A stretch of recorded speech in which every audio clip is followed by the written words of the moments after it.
مرحبا حبايبي.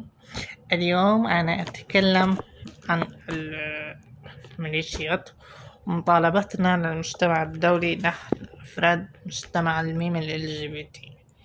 إحنا عرفنا إنه حقوق LGBT مش مصرح لها رسميا في اليمن، مع ذلك نحن رسميا نطالب جميع المنظمات الدولية، نطالب المجتمع الدولي والجمعية العامة للأمم المتحدة، طالب مجلس حقوق الإنسان تبع الأمم المتحدة، ونطالب الجمعية العامة للأمم المتحدة بالتحرك العاجل لإنقاذ ملايين الأرواح الشعب اليمني من ال LGBT ومن الأشخاص اللي تم اعتقالهم تعسفيا.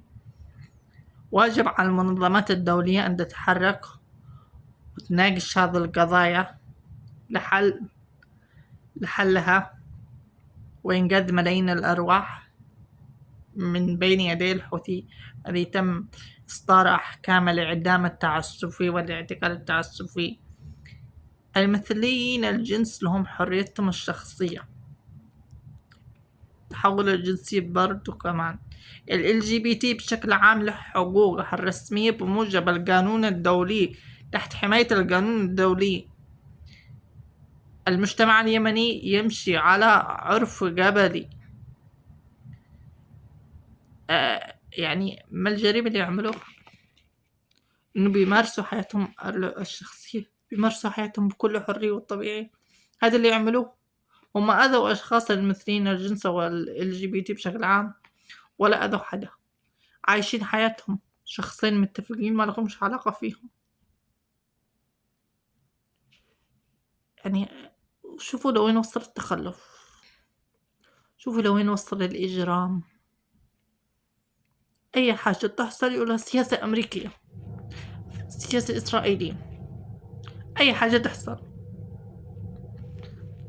تحصل يقولوا السياسة أمريكية. مثلا أي منظمة تتخذ أي إجراء وكذا يتهموهم فساد أخلاق، دمر المجتمع. حتى الرقابة والسياسة والهذا من عندهم الأمن والمخابرات لهم الرقابة على المنظمات في العلاقات الدولية، الرقابة الشديدة. ما تطلع على ورقة بتدرسوها دراسة بالجواسيس، الجواسيس اللي هم بيبلغوهم كيف وليش وما السبب وتحركهم في كل صغيرة وكبيرة. يعني أي شيء تهمه المنظمات، هيدول المنظمات الإرهابية. قبل فترة وقت ما كنت في اليمن كان في الإذاعة بيتكلموا يقول لك المثليين الجنس والشذوذ والهذا بقيادة علي البخيتي اللي يمثلوا خطر في المنطقة وخطر أي خطر عم بيتكلموا. ويقول لك كمان المنظمات الدولية اللي تعتبر الأخطبوط بيحاولوا طردها. هم الآن مستفيدين من المنظمات الدولية، هم مستفيدين منها في اليمن على إنها بتدعمهم.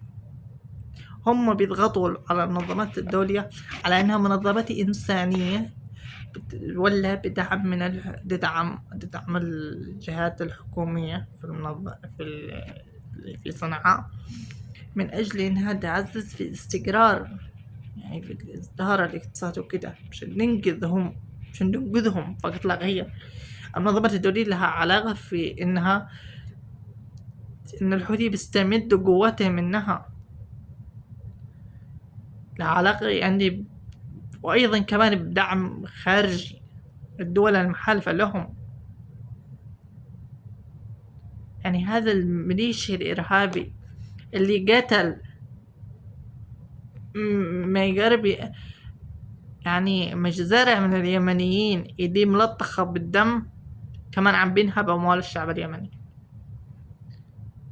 اليمني بيروح يخترب في السعودية ويتأذى وينطرد وينهان من السعوديين، يقول لك ما أبغى يمني، شو اللي جابها لك يا أبو يمن، ويتأذى ويعاني كل الصعاب من أجل إنه يبني حياة كريمة، يبني أسرة، يبني بيت، يعيش بكرامه ويموت بكرامه.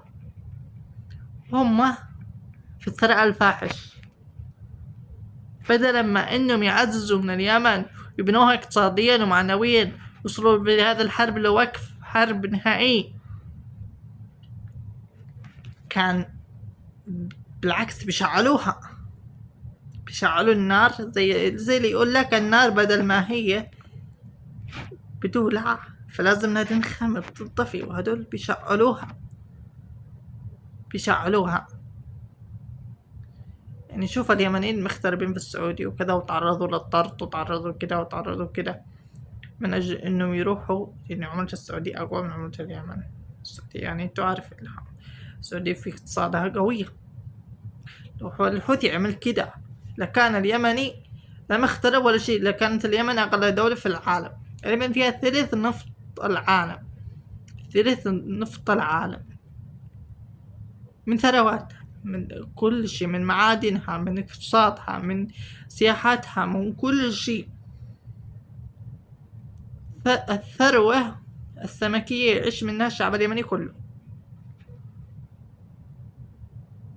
وشوفوا المسؤولين وقيادات الحوثيين بينهبوا المال العام ويعيشوا في القصور والفلل في شارعات دول مدري ايش، ويطلع له ب40 مرافق، ويطلع له بموكب ولا كأنه موكب مش عارف مين، دبلومات على قيادي في الدولة، يعني يطلعوا لهم ب4-5 سيارات مرافقين. أي قيادي من القيادي تبع الحوثي يطلع له ب3-4 سيارات مرافقين، اختالوهم دي نيكوم دي مش عارف كيف اختالوه، يمكن اغتيالات. يعني يا جماعة حرام عليكم. المواطن اليمني ما ذنبه، المدنيين ما ذنبهم إنه يكونوا ضحايا. المدنيين ما ذنبهم يكونوا ضحايا. إذا كان الملف السياسي يتعلق بالحرب، فالملف الإنساني ما لهش علاقة، المدنيين ما لهمش علاقة. إذا كان الحوثي أشعل فتيل الحرب هي يطفأها هو بنفسه، لأن هي تخدم مصالحه وتخدم قوته وتخدم استقراره وتخدم إنه يبني دولته. أما المواطن اليمني فهو درع بشري بالنسبة له، ما تعاش، راح في داهية، يعني ما راح يكون له بالنسبة له معنى. اللهم انه بس راح يقوموا في القناة تبع القناة المسيرة الكذابة، يقول لك يا شهيد، يا شهيد الحرية، يا شهيد اللهم اني صايم صفرة ما تشتموش، يقول لك يا شهيد، شهيد الحرية، شهيد مين؟ شهيد مع من وضد من ومن المستفيد من الشهيد؟ هو يشجع الأسر، يشجع هذا، يشجعهم لك الجهاد في سبيل الله. الجهاد في سبيل الله ومتخبي عاملين له حفرة في الأرض، كهف متر والطول، يعني ما يقارب 50 متر، قد دخل في 7 أرض، تخبي من القذايف والدري أشكل عليه الجهاز اللاسلكي كده، مدورة عليه الجهاز اللاسلكي، عشان إذا جت الطائرة في بلغوه يا صيدي عبد الملك إن هذا سوف يقتلوك. يقول لك وقت ما هذا الكلام يمكن أكيد في وقت اغتيال صالح الصماد، يعني قتل بالغارة الجوية اللي استهدفته، ويعتبر قيادي يعني يعتبر كدرع بشري.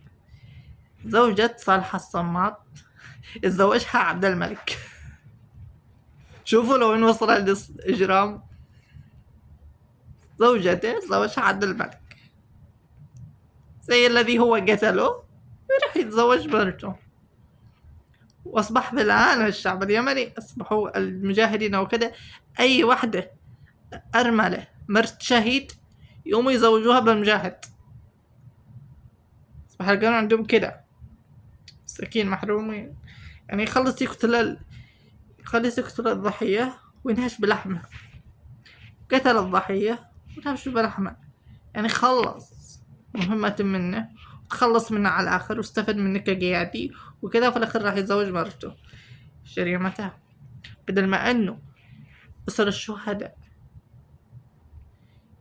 يعزز من حقوقها ويبني لأطفالها مستقبل كبير، وزوجته تبني لها مستقبل، وهي مخيرة بالزواج، هي مخيرة ما حدا جبرها، هي مخيرة.